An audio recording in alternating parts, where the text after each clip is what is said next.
Eto na guys, gamitin natin ngayon yung prinsesa ng snow. Winter is here. Princess Frost.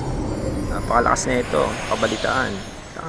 Pakita natin kung gaano kalakas, no? Bukan mo, malakas to. Buhok pa lang, green na. Halatang alien.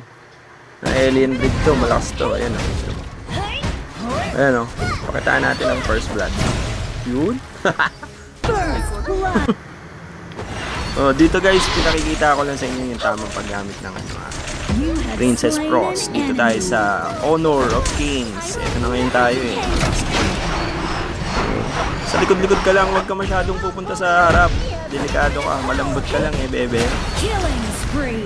Di ba? Para kang cake. Ang lambot. Dito ka lang. Gare. Diba? Likod ka lang ng mga tank. Huwag ka masyadong pupunta sa harap. Delikado ka.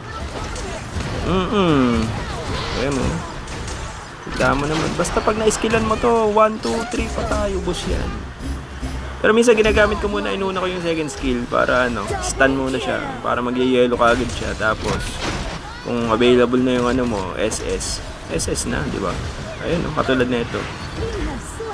Ayun di ba? Ganun lang. Basic.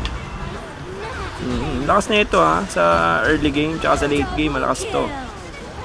Huwag ka lang magpapapatay sa una kasi pag napugo ka, wala na. Wait. Tsaka dapat marunong din yung mga kampi mo, no? Sa mga pwestuhan. Dahil dito marunong kang pumesto. Lagi ka sa likod. Hindi ka pwedeng umarap. Mo yung mga tangke yung umarap muna.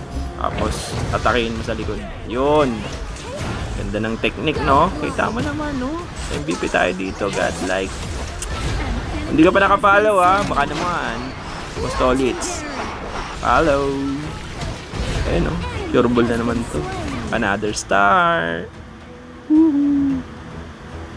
Ito pala yung build ko. Tingnan mo na lang sa dulo.